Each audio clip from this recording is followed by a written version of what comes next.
Hello and welcome to When They Popped. I'm Kelsey. And I'm Mary, and today we're so excited to revisit some of our favorite Disney Channel and teen movie moments.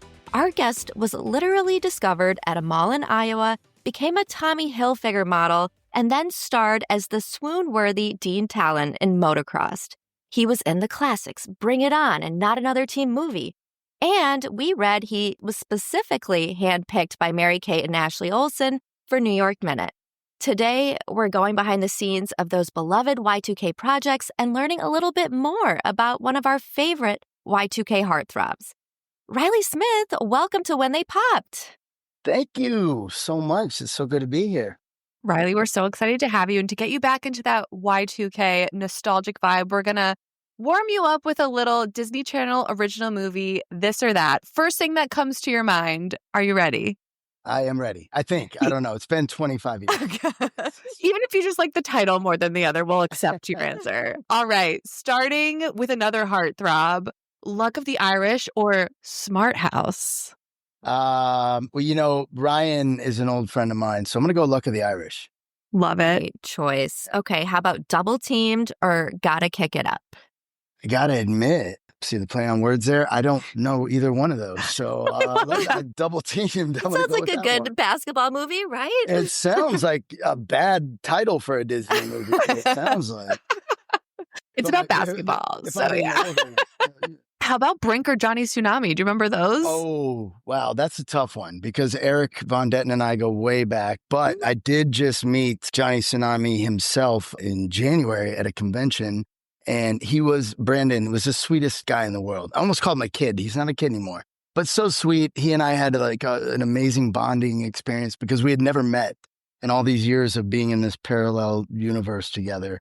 And it was great. So I'm going to go Tsunami on this one. Love it. He's a surfer, not a skater. Okay, how about, Mary, this one's you. Xenon or Rip Girls? Oh, Xenon. Kirsten Storms is an old friend of mine as well. So I got to support her. Good choice. Do you guys have meetups amongst all the Disney Channel kids? Because I want to go. No, not really, no. But, now with social media, it's so much easier to be in touch, right? Yeah. So we've found ourselves again. And all of the cons, I'm sure that's a fun opportunity. I've only done one con, and it was in Orlando in January. And for me, it was a great opportunity to take my daughter to Disney World on business. That's the only one I've done, but I had a blast. And now I'm like, maybe I should do more of those. It's kind of fun reliving all this stuff. All right. We want to get into the beginning of your story a little. We read you were discovered at a mall by a talent scout. Can you confirm or deny? What is the story there? That's crazy. Yes, that is the story in a nutshell. I mean, there's a lot more details, but back in the day, there was, model scouts that found people to be models or actors because there was no internet. That's crazy how long ago it was. I know. So yes, there was a model scout in my hometown of Cedar Rapids, Iowa, who discovered a lot of people throughout the years. And my little town of 120,000 people has put out more TV and movie stars than I swear any other town I know of. I'm actually working on a documentary about it right now. We have Ron Livingston and his brother John, Ron from Office Space and Band of Brothers. And he's a movie star. I love Ron. His mother was the preacher at our church. And Ron, I grew up watching him and his brothers do the plays in our church. And when I decided I was going to move to LA, I reached out and they kind of helped me with my transition. Great, great family. But we have Michael Emerson from Lost and Persons of Interest. He won an Emmy for Lost. Brandon Routh is from a couple hours away. Jason Momoa grew up a couple hours away. Michelle Monaghan is also from... What is in the water in Iowa? That's the name of the documentary. Because we have a river running through our town called the Cedar River, hence Cedar Rapids, Iowa. And yeah, there's something in the water in Cedar Rapids, Iowa. And so many people from that area have gone on to be huge stars. It's crazy. Another one that I'm forgetting is kind of how I got my start with a little known guy named Chris Kutcher, who you would all know as Ashton Kutcher. But Ashton and I were discovered at the same time by the same lady. From what I know, he was in a bar in Iowa City at the University of Iowa where he was going. I was a year younger, so I was still in high school. And I was picking up my tux at a tuxedo shop for prom. And the girl I was going with, she had also been discovered by this model scout. And so she was like, you really should take her up on this. Like, she's legit. She's, discovered all these people.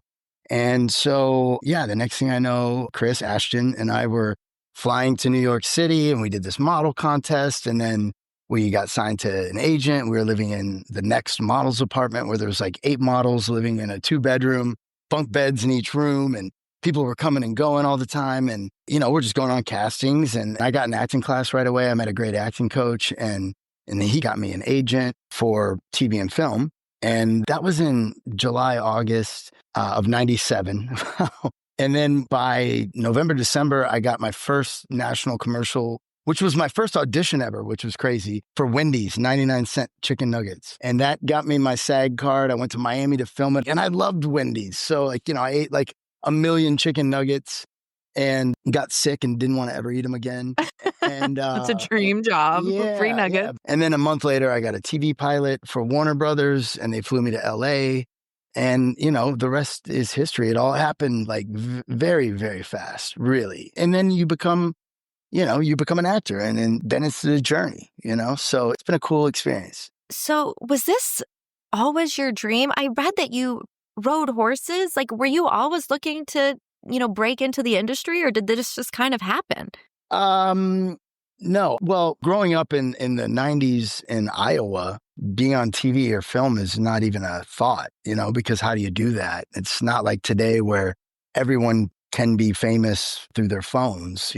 Back then there was like a pecking order, a way you went about it. And, a lot of things had to happen for you to get in that situation. And so, no, I did musicals in school. I loved being a part of that community. Well, and really the story there is in my school, it was so small that you could either do 2 electives and it was musical, like theater or shop class. And all the girls were in theater and all the guys were in shop. And so I'm no dummy. I was like, I'm going to do theater. I was like one of 2 guys. So I got all the roles and I got to hang out with all the girls. And so, yeah, that's why I did it to start. And then when, I was presented with this opportunity to go to New York, it was kind of like I just begged my parents, like, let me try it. We'll see what happens. If it doesn't work, I'll go to college. Because it just happened at the end of my senior year. So I had that summer and I wasn't really sure. I wanted to play basketball in college and I had some opportunities at small schools, but I was like, let me give this a go.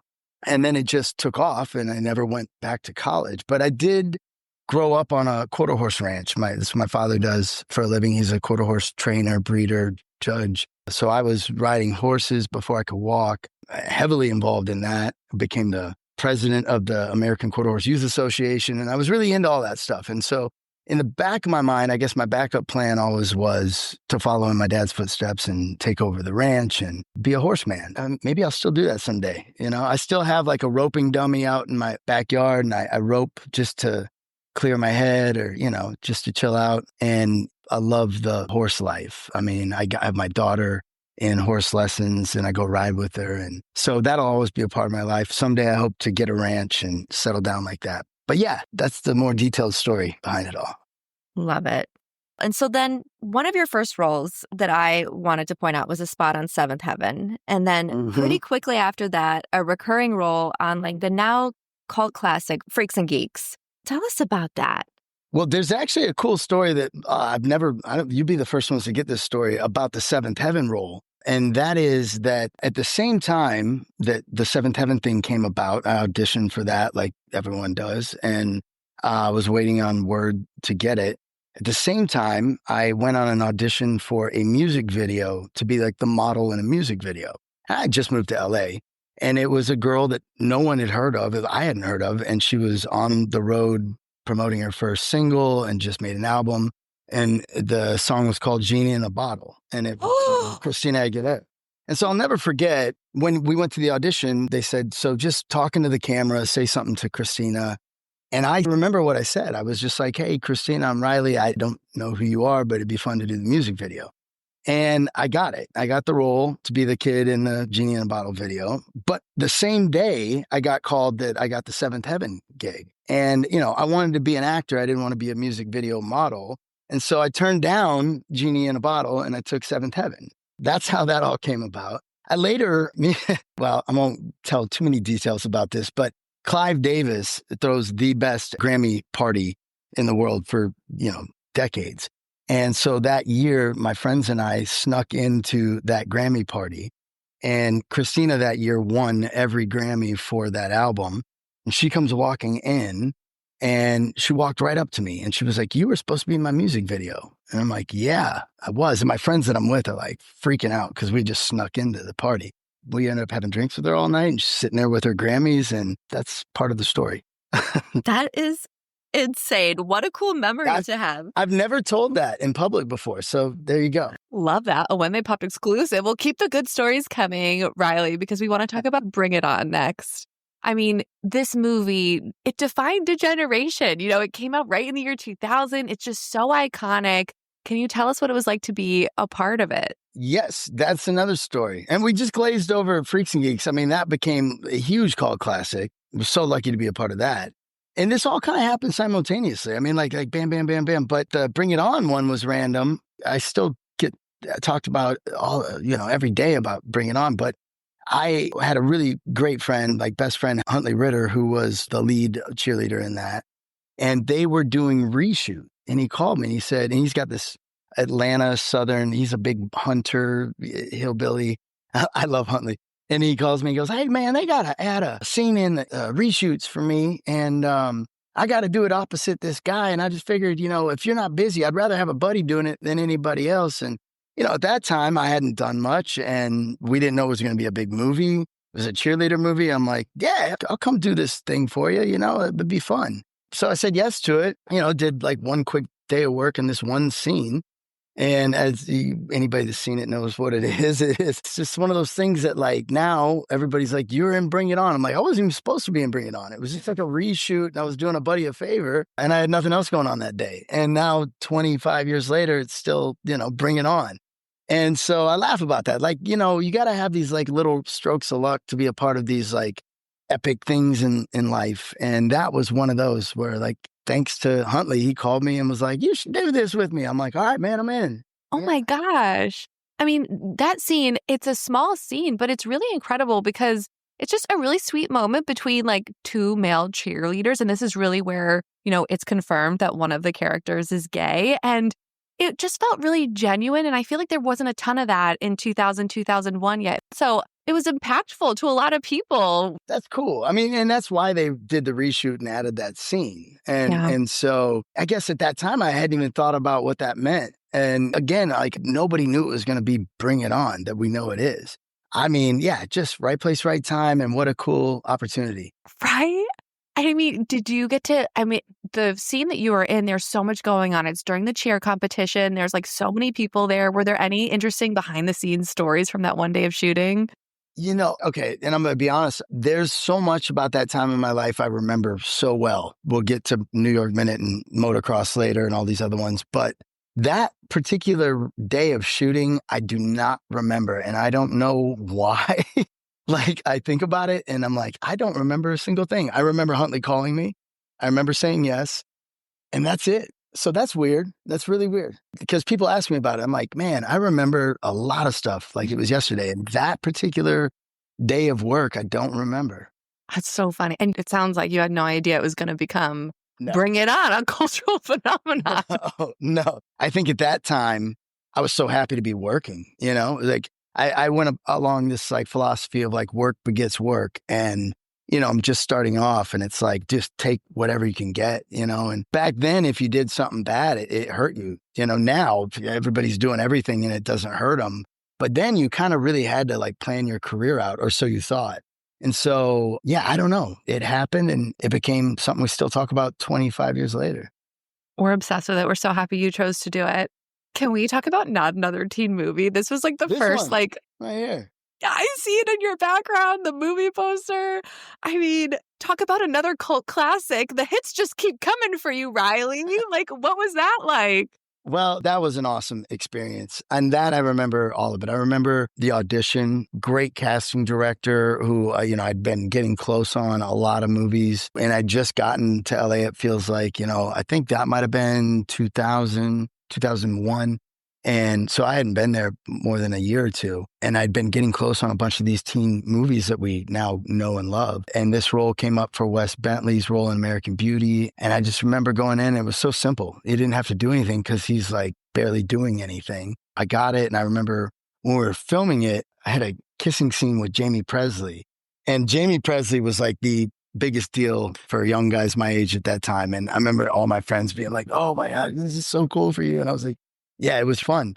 Chris Evans and we did that. And then we did a TV pilot for, I think it was Fox. And it didn't get picked up, but it was based off of the Witches of Eastwick.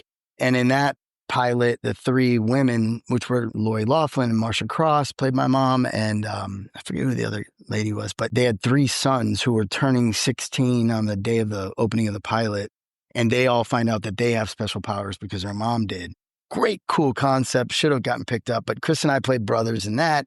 And that was right after we did Not Another Teen Movie. And yeah, it all kind of like, it was very incestual at that time. Like if you were in that mix, if you were doing these things, it was like one thing led to the next. And Teen Movie was one that I remember being excited doing the table read because Mr. T was in it. And I was like, growing up as a little boy, like a huge fan of Mr. T. Randy Quaid, who I grew up loving, Christmas Vacation. And like, there was like so many people in it that I found myself being a fan. And then I remember I took my mom to the premiere, and that was a really cool time. There was a lot was popping off right then. Popping off. Well, I loved your character. You're the beautiful weirdo, as they called you. He's like recording everything. Was the camera ever on? Did you ever capture anything on that thing? That's a good question. That is a really good question. I can't remember. I bet it was. I mean, why wouldn't they get more footage if they could? I'm sure it was on. But yeah, what another just gem to be a part of. I mean, you just have gems on gems. Let's talk about Motocrossed. Landing the role of Dean Talon, that must have been a dream as a boy to be in like a motocross movie, get to ride bikes. Oh, man. So my mother growing up didn't want me to ride bikes, right? So, of course, if you can't do it, then you want to do it. And so I was excited to get something like this. And that's one of those where I remember the audition like it was yesterday, which is crazy because I went on a million in my career. But I do remember getting it. And I didn't grow up watching Disney movies or Disney Channel, but everybody in my team was telling me how big this would be. And I didn't really think anything about it. Like, I just remember thinking, like, I want a job. And what I liked about the role was not only was he set up to be the cool guy, but he was a good guy. Like he was just an easy, likable character to play. And he wasn't complicated. And so I remember booking it. We filmed it in San Diego. And I remember when I was sitting in my apartment where we were filming, and it was like a couple nights before filming started. And we were doing like all the rehearsals and the motorbike riding, and you're meeting all of the biggest riders in the world, Travis Pastrana, and I can't even remember all their names, but they were like our stunt doubles. They were the pro riders. And Travis was mine, which was pretty cool. But I didn't know that world, so I wasn't really too affected by the situation I was in. I was just like, cool, I'm here. I was like such a big puppy dog at that time, like, yeah, I'm doing this. But I do remember I was sitting in my apartment watching A River Runs Through It with Brad Pitt. And I remember thinking, like, why does everybody love Brad Pitt? Like, other than the fact that he is like an extremely good looking guy, he's the heartthrob of that generation at that time. And so I'm watching the movie, and I just remember, like, he just smiled all the time. He had that smile. And I was like, that's what I'm going to take with me for this character. I'm going to smile a lot. I'm going to be nice and smile. And so with Dean Talon, I remember that was like my focus. Like, you don't have to do much. Just smile, be cool. You don't have to try to be cool. Like, the guy's already set up to be that way. And so I thought, just be a good guy. And just be hot.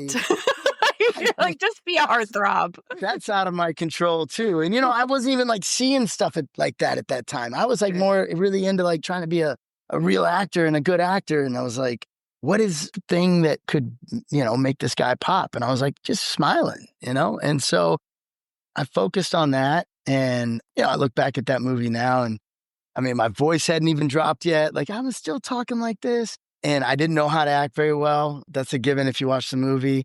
But it didn't matter because it just held this moment in time for that generation that I didn't realize when I did the movie. I had no clue. I was just happy to be doing a movie. I was happy to be like playing a character like this. And then the movie came out on Valentine's night. We had like a little party at a friend's house, I remember, and we all watched it. And the next day, I went to the Sherman Oaks Galleria Mall down the street, and there were groups of girls there at the mall, and they started like freaking out. And I had never seen anything like that towards me. And I'm like, are they like, is there somebody behind me? And it was for me. And I was like, I didn't understand that. That was crazy how it had happened like overnight. When you start in the business, I guess you want to do something that affects people in that kind of positive way. But I didn't know what that meant and what that entailed for then a long, long time to follow. And it really like freaked me out, because one minute you're trying to get a movie or a show, and the next minute it's like the Backstreet Boys, at that time. You're just like, it was a crazy experience. And then it lasted for here we are still talking about it, Here we are. I mean, I can confirm Dean Talon was the ultimate Disney crush. And I mean, we're still talking about it. It was just referenced on The Bear. I don't know if you saw that. I heard somebody posted that. What did they say? It was one of the characters was talking to another, and he was like, I feel like I'm in a Disney Channel movie. And he was like, what movie? And he was like, Motocrossed. And it was just like, but like on that That's note, awesome. Yeah, like what do you think made motocross resonate? Like what struck a chord with so many people, do you think? Well, I think it was the female empowerment at that time. It was well ahead of its time with the storyline. It was based off of The Twelfth Night, the Shakespeare play. And it was very cutting edge material, even though it was, watered down for that time period. I have no idea what it is because they had a lot of Disney. I mean, what was like every week they put out a different movie of the week, but there's just a small handful of the ones that people really, really still talk about. And I know motocross is like at the top of that list. And it's just crazy to me. Like, and I mean this as humbly as possible, but to this day, like if I leave the house, somebody comes up to me about motocross. I never once like was jaded by that. I know some people are like, I don't want to talk about that anymore. That was who I was and blah, blah, blah. Like, no, I'm like, there's times where I was on the biggest show in the world, like True Detective. And, you want people to recognize you from True Detective because that's like you fought so hard for so long to get a shot like that. And then without a doubt, somebody run up and I'm like, this is going to be it. And they're like, motocross. I'm like, damn it. Have you seen True Detective? But, I like, but I always embraced it. I never shied away from embracing it and giving back to the people that loved it. If people walked up to me and they were genuinely excited about talking about it, I want to talk about it with you. I mean, that's part of the job to me. And I should be so lucky. When you start off, if I think back to when we were just talking about the beginning of my career, when you start off doing this job, if you'd have told me like, you're going to do a movie that people are going to talk about forever, I'd be like, that's it. That's making it. And I always say, had I not gone on to have a great career, maybe I would have felt differently, but I kept working and things progressively went the way I was trying to go. And so for a while, it was like a funny joke with my friends, like, dude, people are still talking about this. That was like 10 years ago, 15 years ago. Now people are like, dude, people are still talking about this. And I'm like, yeah, that's cool. I mean, I consider myself so lucky. Like no matter what else were to happen in my career, I did that. You did that. That is so cool. And I just love hearing your reverence for it and, such a special moment in your career. And for some of our listeners, you do have the helmet. It's right here. This is the actual helmet. They gave me the whole outfit. So I've got the uniform. At one point, this was like sitting in a bag in a storage unit that got flooded. And so I think the boots got ruined. I have to find those. But yeah, I set this out in all my offices just as a reminder. And then, of course, everybody that comes over has to try it on and take a picture with it. And it's cool. And I keep threatening, and we have Halloween right around the corner. I keep threatening that I'm going to go as Dean Talon for Halloween. You have before to. I eventually, like put this in some sort of like case where you can't touch it anymore. It needs to be in like a glass, like rotating with like a light on Yeah. it. Oh. Yeah. It's cool. It's fun. And like, that's why we're here today. And I don't mind talking about it. Do you have any fond like memory or story from filming that you could maybe share with our listeners? I have so many memories of that movie, and they're just great memories. We all got along really well. Alana and I, who played Andrea, we hit it off so well. We're still friends to this day. Like, we talked recently about some ideas we had about a reboot. I've been sitting on it for a long time, just waiting for the right opportunity to, maybe humor the idea. And so I hit her up. She was like, I've been thinking the same thing if we could do this right. And then randomly last week, Trevor, who played her brother, Andrew Carson, he called me and was like, hey, man, I have this idea about a reboot. Do you want to talk about it? Because I think we need everybody involved. And I was like, I've already been talking to Alana, so let's rope you in and let's see what we can do. So, there's a lot of steps, and especially with Disney, there's a lot of steps involved. But I saw Cobra Kai, Billy Zabka, who played Johnny in Karate Kid. I grew up the biggest fan of Johnny, especially from Karate Kid. I think everybody growing up wanted to be Daniel LaRusso. I wanted to be Johnny. And then when I moved to LA, I just randomly met him and he took me under his wing. We became friends. And then so Cobra Kai happened and that kind of got my wheels turning. I'm like, okay, I think we could do something with this. And so I have some ideas and we're talking about taking it to the places we need to take it to. But it's just, I remember coming up post motocross, pre-social media, which was a big gap. The industry didn't realize how big it was. Like I did, my management did, like people that were around me, my friends saw, because you'd go out the door and it was just bonkers. I remember I was shooting a movie in Omaha, Nebraska, about a year after motocross came out. And there would be like literally the townspeople of Omaha, all the girls were around, they're shaking my trailer. They had to bring in security just to get me from the trailer to the set. And the movie production was like, what's going on? I'm like, I don't know.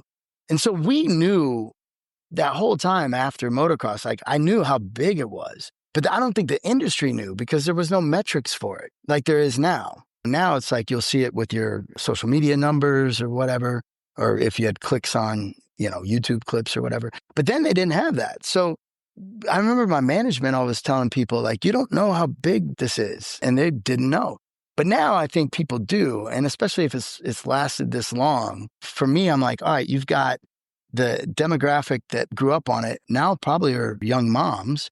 And so if you put out a movie that they grew up with, that their kids can attach to, I mean, that's the sale. You guys just heard my sales pitch to Disney. This is what I'm going to say. It's perfect. We want to co-sign it. Yeah. Where do we go to plead our case? Okay, there we go. Where do we sign our signatures? We are ready to petition. Maybe we'll get a petition going to show Disney. Here you go. We're manifesting together. We see the vision. We want to help you bring it to life. This sounds incredible. Putting it out in the ether. There we go. Yeah. Well, that's motocross. I mean, it's really hard to like overstate how much we love that movie. Even now when I'm painting my nails, I'm like, it helps with the vibrations. Like, it's just, I'm always thinking about it. It's just like deep in my psyche in there. We'd love to talk about New York Minute because, oh my God, is it true that you and Jared were actually handpicked by Mary-Kate and Ashley Olsen for your roles? What they say. I mean, that's the story. And I think it's true. I did have to audition, but it was funny because just randomly, one of my good friends was friends with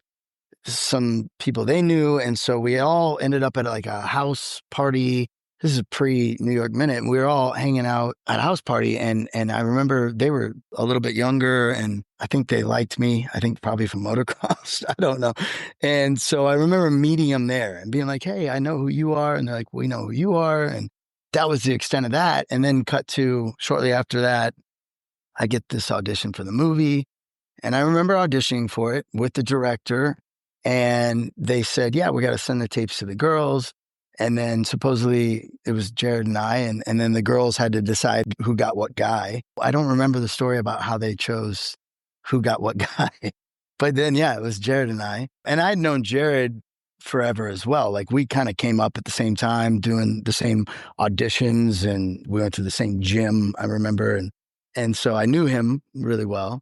And so we filmed that movie in Toronto and New York. So it wasn't all fake. But we started in Toronto and then we moved to New York. And I remember Jared and I, we hung out like nonstop. Like we were just like thick as thieves. And we were going to dinners and going out because we were young. And so we were getting into trouble, especially when we got to the New York City portion. So they put us on a very nice hotel on Central Park. I remember like my room was like dead center looking down Central Park and we didn't have a lot of responsibilities and we were getting treated really well and we were going out a lot. It was a lot of fun. And from what I remember, jumping ahead to the premiere, for whatever reason, I couldn't bring my family. They couldn't make it or whatever. So they sent a car and like 10 tickets. And I took my whole posse of friends. And I remember I must have looked like such a, I just showed up at the red carpet with like 10 dudes and it was fun. Like we just had fun with it. But small world as it was, like I'd done a sitcom a year before that with Bob Saget and Kat Dennings. They were there at the premiere, obviously, because of Full House. Bob was, and it was a blast. The premiere was fun. The post party was fun. Like, what a time to be alive. What a time to be alive. I mean, this was the height of the Olsen twins, like back when they were still making movies. I mean, what was it like working with them during this time? Yeah, from what I remember, that was their last movie, I think. And it was their first theatrical movie. Like most of them had been like straight to DVD or TV or whatever. So this was a big one for them. And it was the first one, I think, that they were 18. So they were, trying to do something a little bit more mature, I guess. I just remember like we were in New York. That was more crazy than Toronto for them. And they're big, they're popular. They've got their whole team and their security. But when we would go on the streets of New York City and we would be rehearsing, like people would pop out of trash cans with cameras and like paparazzi, and like it was nuts. Like the security you had to have to get anywhere with them. It was absolutely insane. And that's when it really dawned on me at that age. I'm like, this is like another level. These girls are just living like, I remember comparing it to like Michael Jackson. It was like, I thought motocross was crazy. Like this was like another level of crazy. And I remember, I hope she wouldn't be mad that I say this, but we were standing there waiting to shoot, and she was looking at this apartment building, and she was like, yeah, this place is for sale, and I think we're looking at getting it. And I was like, oh, which place? And she was like, no, the whole building. And I'm like, of course. Was that Ashley? Yeah, it was Ashley. He was like, you're going to buy the whole building. Okay. All right. Well, if I can get a bathroom at that time, that would have been cool. But yeah, that was like another level. And I just remember thinking like, okay, like, there's levels to this. Just another one of those like experiences where looking back on it, all the things we've just talked about, like going from Seventh Heaven, let's go back to the Wendy's commercial, to Seventh Heaven, to Freaks and Geeks, and then Motocross, and then now this. I'm like, it's just slowly building. Like that was the cool part for me, was I was in this for the long run. I was really loving what I was doing. I realized I want to be an actor, and I was just watching the progression go the way I was hoping it would go. And then right after, almost simultaneously, actually, because I was flying from LA to Toronto and New York, because I had just gotten 24 with Kiefer Sutherland. And that was the biggest TV show at the time. This was season 3. They won an Emmy. And this was like this huge reoccurring role of this boy who was running drugs from Mexico to LA. And in it was this disease that was let loose through the drugs that was going to kill the whole city in 24 hours. And it was a huge role that everybody had auditioned for. And I remember when I went in to read for the producer and director, I had to fly to Toronto to do New York Minute. And I was going to miss my flight. And so I had to ask to jump ahead in the audition room. And I got in there and I did my read. And John Kazar, who's an amazing director, executive producer of 24, he gave me notes. And I swear, I remember this. I looked at him and I was like, I'd love to, but I've got to catch a plane. Like, I'm going to miss this plane. I'm going to Toronto to do this movie. And he was like, I'm from Canada. And, in this very Canadian, nice way, he's like, totally cool. I understand. And he went on to tell me later when I got it, he's like, what I loved about you for that was that you were in a hurry. Like you had to go. And that was like 24 was like that. My character was like that. Like he was like always moving. And so I kind of came in as the guy unknowing to me. And I didn't realize at that time in my career, like you should not do that when you have a big opportunity like that. But it worked. No. And so I got rush the casting director. It's just the executive producer, who's like literally trying to give me a second chance. But it got me the role. And so then I was simultaneously doing a big teen movie for Warner Brothers and the biggest Fox TV show at the time. So it was all starting to really like piece together, like where I was trying to go. So, and I guess that was like 4 years into my career. So it was like moving, right where I was trying to go.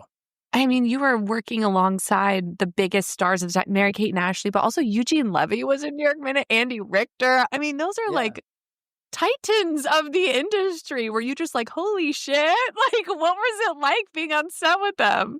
You know, looking back on it, ignorance is bliss. And I was so young and so new, and I just didn't ever really get nervous or excited. I just was kind of there. It was like I was always a big puppy dog, like, yo, let's do this. Here I am. I never really got too nervous about the situations I was in. And I think that really served me. But if I knew then what I know now, I would have been nervous in a lot of these moments that I was in my career. But at that time, just being young and dumb and, like thinking like, this is where I want to be. This is where I'm trying to go. Like, I just kind of just kept going with it. Yeah, now I look back at a lot of these things and I'm like, man, you would have been really, really nervous if you would have known or cared, but I just didn't. Like, I was just there trying to move my needle forward. You're focused. And I mean, you've had such an incredible career. Every role that you mention, it's like this domino effect, this longevity that you just don't really see, especially when a lot of actors start so young. I mean, you've been in over like 75 projects at this time, 24, 90210, The Reboot, True Blood, True Detective, Nashville, Nancy Drew. I mean, we can keep going forever. What do you feel like has been your secret to that staying power in Hollywood? I think the secret for me was being a good person. And I know that sounds like so broad and general, but there's so many people in, well, any business. But, Hollywood's like a cutthroat business. And especially in Hollywood, it's the ego driven. And so many people lose sight of like humanity and they run themselves out of work, for one reason or another. And I always prided myself on being the blue collar Midwest kid from a horse ranch, More importantly, like my family, I've always been so close to them and they just would not let me be any different. They raised me right and they always were in my life. And if I ever was getting off track, they put me in check quickly because there were times, but they put me in check and nobody let me get too big for my britches. And so I always had that Midwest mentality, like you show up on time, you work hard. Most importantly, you be kind to everybody, you treat everybody with respect. There's so much sitting around on sets. I mean, you sit around way more than you work. And so who do you want to be around when you're waiting in between shots and when you're building this bond on a show or a movie? Who do you want to, be in the trenches with? And so I just innately was that guy that, it wasn't that I tried to be that guy. I just was. And I focused on those types of things. And, some people popped quicker or bigger, but they didn't last, so they burned out. It dawned on me somewhere in like right around now, like this, like year 5, 6, where it's like, okay, like if I'm going to do this forever, like do this the right way. And if you do things the right way, it's going to last, And so then I prided myself on being a journeyman actor, because for all of the roles that we've talked about so far, there was so many roles that you'd be shocked that I almost got. And that would have taken my career into like a completely different place. Can you name a few? Oh man. Just between us gals. I hate doing this kind of stuff because then people are like, what? Okay, fine, you don't have to. Well, I mean, like I'll say, so shortly after, like kind of where we just picked up, like 24, New York Minute. And then right after that, I got a really big, great break on a movie called Radio with Cuba Gooding, Ed Harris. And I still am so proud of that movie to this day because it's got such a great message. It's based off a true story. And now, granted, I played the jerk in the movie, the athlete jerk who's messing with radio, but he does learn the lesson at the end of the movie. And that is the lesson we all need to learn, which is treat everybody with kindness. But when I was doing that movie, the director, executive producer, Mike Tolan, he was doing a bunch of shows on the then WB, now CW. And he said, I've got this new show coming out called One Tree Hill, and you're the guy. And so they all but basically told me I was the lead of the show. And then we get back to LA when we're done filming Radio. And he's like, okay, so they actually had a deal with Chad Michael Murray for this role, but there's a role of his brother. You're going to be that guy, but you have to screen test. And I'm like, okay, cool. And man, by the way, I've never told this story either. So you guys are getting some scoop here. My friends know, like nobody publicly knows this. And so I went in and I screen tested, and then they brought me in. I was waiting in the waiting room while they tested the other guy. And then they came and they said, Riley, will you go back in with Chad? We just want to see you stand next to each other. I'm like, cool, yeah. So I went in with Chad and Chad and I had been friends for a long time at that point. So we just stand next to each other, and they're looking at us, and they're nodding. I'm like, okay, this is cool. And then they let me go. And then I got a call a couple hours after that from Mike, and he's like, I don't know how to tell you this, but they're going with the other guy, James Lafferty, who, by the way, I absolutely adore, love. You talk about like a good guy. That guy is the salt of the earth, great guy. And everything happens for a reason. That was his path. That was not my path.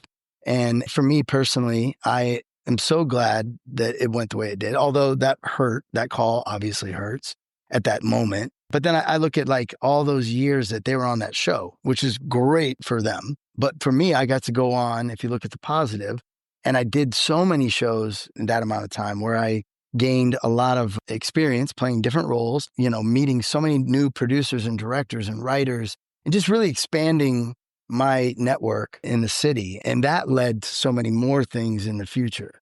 So for me personally, that was a tough pill at that moment. Looking back, for me, that was the best thing that could have happened. And you just don't know these things. Like, it's like when one door closes, another door opens, and, the whole unanswered prayers thing. And for James, that was the perfect thing for him. And that's great. So it all worked out. But yes, that was one that got away. And there was a bunch of other ones like that I can name, but I won't. Thank you for sharing that. And it's such a valuable lesson. But I want to ask, you have a beautiful daughter. We follow you on Instagram. We see some of your posts. Thank you. And we would love to know, has your daughter seen some of your work, and has fatherhood changed your perspective on success at all? Oh, yes, all of it. Yes to all that. Fatherhood for me has been the coolest experience, and it really changed who I am as a man, and it changed how I look at life and my career, and just, the choices that I make professionally, personally, everything, obviously. I was selfish for a very long time, moving my career forward and working on myself. And so I had kind of gotten to a place where I was bored with it. Like I knew that there had to be more to life. And so when she was born, that was it. Like, I'm like, this is what I've been waiting for. Like the next thing, there's something bigger than me and what I'm doing. What are you really like leaving behind? Well, I get emotional. But yeah, she changed like the way I look at like what I want to do with my career, how much I want to be away, how much I want to travel for work. And yes, does she know about what I've done? It's funny because I'd never really introduced her to any movies. And then all of a sudden last year in preschool, she came home and she was like, Dad, you're the green motocross rider. And I'm like, yeah, like who told you? She's like, my teachers showed me the videos. So I didn't realize that they all knew. And that was funny. So I was like, yeah. So I showed her the helmet and I showed her some clips. That confused her. But now she completely knows. I mean, from 0 to 4.5, she grew up in Vancouver where we were shooting Nancy Drew. But unfortunately, it was COVID times. So she couldn't come to set. So she never really got to like be on set. And that bugs me. I wish that she could have had that experience. But she grew up with like the whole cast was like her family. I remember her 4th birthday, Leah Lewis, who was in Elemental. She was Fire and Ember in Elemental. Leah was on Nancy Drew with me. And Leah comes to her birthday and she brings all the swag straight from Disney that you can't buy from Elemental. And all the parents that are at the birthday are like, how did you get Elemental to come to your birthday? I'm like, yeah, well, I work with her. And so it's like little things like that are very cool when you're in this industry where like she just grew up with Ember as her auntie, That's what I love, like giving back to her. But now what's funny about it is she's like tells people like my dad's famous. Like he's friends with everybody. Because anytime we're watching TV or movies, I'll be like, oh yeah, that's my buddy, or that's, I know her. And so she's like, just thinks I know everybody. So now her new thing is last year she was really into Blue's Clues and she loved Josh from Blue's Clues. So she wanted Josh to send her a message, kind of like Auntie Leah did. And I'm like, how am I going to make this happen? So just by chance, Josh was doing a cameo and it was only like for a select amount of people. And I jumped on it and I got Josh to send a message for Christmas. Well, that blew her mind. She doesn't know what Cameo is, so she's thinking I'm like actually friends with Josh. So then this year, for her birthday, she was really into this YouTube channel family that they have these dogs, and you basically just watch their lives with their dogs. And she's like, Dad, I want a video from them. Like, you can do that. I'm like, okay. So I'm like, I find their Instagram, I DM the lady, and I'm like, is there any way? And she's like, we actually have a Cameo. I'm like, perfect. $75, I'm in. And I'm like, the only thing you have to do is tell my daughter that you're friends with me. And so then, of course, the lady's like, and your dad, who's a friend of mine, blah, blah. And Shiloh's like, Your dad, yeah, Riley, reading off the script. who's a friend of mine. But then, of course, Shiloh's like, see, Dad knows everybody, you know? So like now I've set up a bad trap for myself because she just thinks I can call anybody and get them to send her a message. This is the house of cards, Riley. It's waiting to topple. And, you know, I will get myself out of it somehow. You know, I've planted enough seeds that I figure I know somebody that knows somebody who can get a hold of anybody at this point. Sweet. And I'd do it for my daughter. But yes, so she knows, and, you know, she deals now with, we go places and people come up and talk to me or take pictures. And she's so funny because she'll just be like, motocross. And most of the time it is. And they're like, yeah. And, you know, she's like, yeah, I know. So that's fun. Like, I love that she has this like perspective of it. And now she's really into, I've been teaching her about acting. We've been doing things where like she loves like she wanted to watch, you know, where people like play with dolls on YouTube. It's really weird to me. It's like grown men like talking with the dolls. And I'm like, we aren't going to watch that. But if you want, we can make that. Like, we don't have to watch it. We'll make our own. So we've started to make this little series. She wants to put it on YouTube. After every video, she's like and subscribe, fans. I'm like, oh my God. But I video it and I get the lights and I teach her like action and cut and take 5. The other day she was like, I need to take 3. I'm like, no, it's take 5. And so then this is like 2 nights ago, she was like throwing a little 6-year-old fit and I called her out. I'm like, you're faking. You can't fake an actor. I'm like, that's not good enough. Like, if you're going to really pretend to cry, you got to get into it. And I cried on the spot for her. I'm like, that's real. That's what you got to do. So then we start working with each other and she's trying to fake me out and she'd start crying and I'm like, are you okay? And she's like, acting, Dad, I'm acting. And so now I'm like, I don't know if I won't let her professionally act, but I've got her in the children's theater and I love like shepherding that artistic side of her. She doesn't have to do it professionally, but I love like bringing her into my world. There was a day where I have all the old Nancy Drew books that my aunt had given me that she had when she was a kid. They're the originals.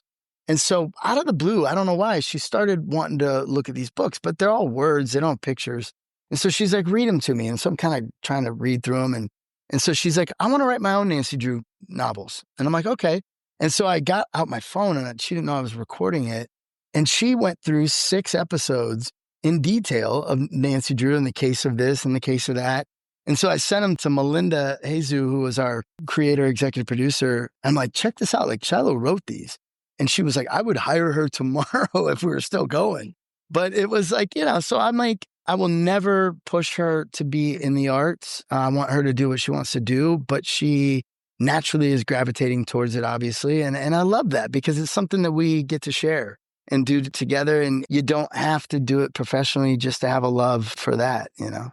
Well, it sounds like she's got the bug and a knack for it. Oh my gosh. Yeah. Well, we can't let you go before talking about the Pocket Buddy. Can you tell us about this venture? What inspired it? I ordered one as soon as I saw you were behind it. Tell us about this. Thank you so much. Yeah. While we were in Vancouver filming Nancy Drew and Shiloh's growing up, I'm taking her to zoos and aquariums and Science World and festivals. And I was a new parent at the time. And I'm noticing like parents are losing their kids. And, you know, 1 second feels like an eternity.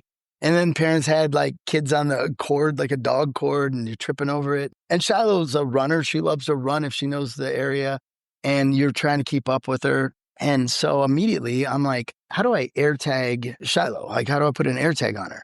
But, you know, little kids especially, they don't wear pants with pockets. And so everything on the market that I was finding was like these big, hefty, like clothespin tags. And they were just bulky and she wants to rip it off. And so I'm just searching on Amazon and everywhere I can to find something that fit my criteria of what I'm looking for.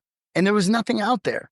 And so just by chance, I have a family friend who is in the business of making things. He has a ton of different products. He's a creator. And so I hit him up and he's like, Riley, this has to exist. And he calls me back within 2 days and he's like, not only does what you're talking about not exist, but like we need to move on it now. So my initial idea was for it to be in somewhere like in a pocket inside the child's pants. And he's like, I know you're only thinking about Shiloh, but we need to think about elderly, dementia, Alzheimer's, anybody in special needs. Other people need tagged and things, your wallet or your passport or your luggage. And he's like, so what if I create something that feels internal, but it's external? And I'm like, I don't want anything external. I want it to be internal. So he's like, I got you. So we worked for almost a year developing this. It's simply, well, I'll show you. Here it is.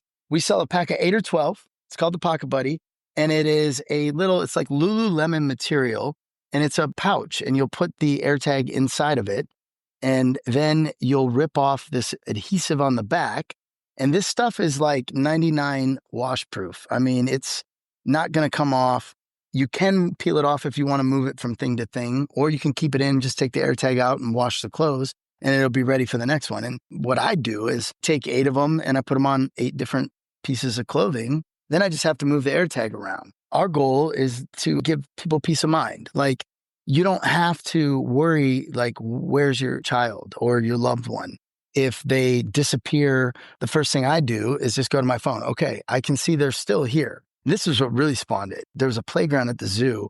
And that particular day that made me make the call to my partner, Shiloh went up into a little area that I couldn't get to. So I went to one side where I thought she'd come down. She went out another side, then she couldn't find me. And you immediately are like, 1 minute turns into 3, turns into 5. How far could she have gotten? And then that's when you really freak out. Well, if you've got an AirTag on your child, the only thing you have to do is open your phone and go, that's where she's going right now. And so I did a bunch of tests at the same zoo once we made it. And I was like, go, run. And she's looking at me like, I can go. I'm like, yeah, please, like, leave me. And I just followed it right to her. And so we launched in, I want to say it was May or June on Amazon. And it has been incredible. I'm so blessed. We went from selling 10 a day. The next month, we're selling 20 a day. The next month, 40 a day. And we are selling hundreds a day now. And we've got some bigger things in the works right now for retail, which is awesome. I don't want to talk about it until it's done, but it's one of those things where I'm just happy to help other parents who probably are in my exact situation have ease and peace of mind. And now a lot of our reviews too have been people with Alzheimer's or dementia. And I love that because my grandparents both passed away of dementia and Alzheimer's. If you have a parent with Alzheimer's or dementia that you want to still give the freedom to, you just put one of those in their car. And now people say well, why not just drop the AirTag in the glove box? Well, why have to fish around for it and know if it's still there? If you put one of these just securely somewhere, you know where it's at. And then it's the same with backpacks or luggage. Yeah. When you drop them in these places, you're always fishing for them. But if you just have a central location for them in everything you do, it's really easy to find them and know where they're at. So I would say it's like the paperclip. Like, it's so simple. How did we not think of it? But what I love about it mostly is that this was created by a need for my daughter. And it's now become this business that has afforded me to be able to spend more time with my daughter. Like, I don't now have to take a TV show just because I need to take a TV show. I don't have to travel away from her just because I need to pay the bills. Like, I now can stay home with her and be with her until the right role comes along. And I know what those roles would be. And it's nice to be able to have that freedom to be like, no, I want to be a present dad right now because you only have this window before she turns 11 and she's too cool for dad and she doesn't want to be with me anymore. And I'm halfway there. And so I want as much time with her right now as I can. And because of her, this has afforded me to do that. And that's when I look back on this, when we talk 20 years from now and your podcast is huge and you're like, we've got Riley back 20 years later, still talking about motocross. I'm going to look back at this moment and be like, this is like my motocross. It's going to be this thing that I say my daughter, was the catalyst to me being able to be there for her. That makes me emotional. I know. We're like crying. Me too. I'm emotional, but it means a lot. you can tell it's authentic. And it's Yes. Very much. yeah. And Very those products always do the best when they come from a genuine need and it's solving a common pain point. The people in your life are the most precious things that you have. Like, why wouldn't you invest in something so small that can just give you that peace of mind? Yeah, that's what we say. Just stick it to what you love, you know? That's so You know, sweet. if there's like one inkling of you that wonders where are they or what if, like you don't have to, you know? That's what these air tags are for. You don't have to wonder. If you ever have any second of worry, then why wouldn't you use one? Well, Riley, we are so grateful to you. Thank you so much for joining us and talking about all the things. What can we see you in next, Riley? Now that you're being more selective about your roles, is there anything that you're able to share about what's next for you? Well, so this is funny. Everything that's old is coming back out. And same with music. You know, I play music on the side for fun and was a profession at one point. And so I've got music that I've been working on that's coming out. But I'm joking now with everybody. And they're like, what's next for you? I'm like, well, have you seen this? No? Okay, well, that's new to you. You know, like old things are now new. If you haven't seen them, then they're new to you, you know? And that's kind of the new way of the world. So when people are like, what do you have that's new? I'm like, anything you haven't seen. I've got 95 shows and movies on all the platforms. I've got music on Spotify. I've got videos on YouTube. So if you haven't seen it, it's new to you. Now everything's kind of timeless and in this like world. I know the show Nashville that I was on, that's now on Netflix. So, you know, there's a lot of people that are revisiting or finding that for the first time. But since Nancy Drew ended, I've been focusing on The Pocket Buddy, moved to Nashville, Tennessee, where I'm at now, and loving life here because I get to do music. So I've been working on that and, you know, taking meetings and not getting some things. I'm not going to sit here and act like I've said no to everything and I haven't got anything. Yeah, I'm taking shots at the things that I want to do. And it's a competitive environment right now more than ever. And I'm only going to do series regulars or roles that really, you know, move me. And they've got to move the needle and they've really got to be worth it for me to have to readjust my schedule with Shiloh. So that's where I'm at right now. And I'm just loving it. Just putting my time into really being a dad. That's my new project right now. But I feel very at peace with it. And more importantly, I know it's the right thing to do. So the rest will take care of itself. If your career has taught us anything, it's that we truly never know what's coming with you, but we know it's going to be somehow even better than the last thing. So we're thrilled for you, Riley. Thank you so much again for joining us. We've been so excited to talk to you. So thank you for joining When They Popped. Absolutely. Thanks for having me, ladies. So that was just our episode with Riley Smith. That was a huge get for me personally. He was such a crush when I was growing up. He just had that like Nick Carter, Aaron Carter, like Eric Von Detten vibe. I was all over that back in the day. That is so funny. He was so sweet. I just really loved our conversation. I love that Riley like leans into the nostalgia of like motocross. Like you guys will hear us say in every episode, even like the Click Five wearing their suits again, like never getting sick of playing just the girl. We love when people do not turn their back on the thing that made them famous or a piece of pop culture that they participated in that means a lot to people. Like I just love when people can lean into it. And it seems like Riley absolutely can do that. And I'm so excited about his documentary. All the hot people in Iowa? Like the actors and model, like what is in the water? But yes, just talking about New York Minute, getting the stories about Mary-Kate and Ashley. Also just learning about how he is as a dad was really sweet. And make sure to check out his Pocket Buddy. We'll put a link to it in the show notes. But thank you so much, Riley, for coming on. What a fun chat. I was so nervous. No, you did great. And he was lovely. Such an incredible storyteller. I was like laughing listening back to the episode. And I did end up buying Pocket Buddies for my niece, which I am taking her for her birthday to a toddler techno rave. And I am going to be putting a Pocket Buddy on her person. You better believe. I put an AirTag on my pug. So even if you don't have a kid, you can put your AirTag on your dog or like a bag or your car. If you always listen in the parking lot, there's just a lot of good uses for those Pocket Buddies. Your car keys. Oh my God. So yeah, thank you so much, Riley, for coming on the pod and just being so generous in your storytelling. I could listen to him talk all day. I can't wait to see what he does next. So thank you, Riley. And thank you all for listening. We appreciate you so much. Make sure you're subscribed to When They Popped Pod on Instagram and TikTok. And let us know what you want to hear next. Any incredible throwback memories you want us to revisit? Let's do it together. DM us. Thanks for listening. Bye. Bye.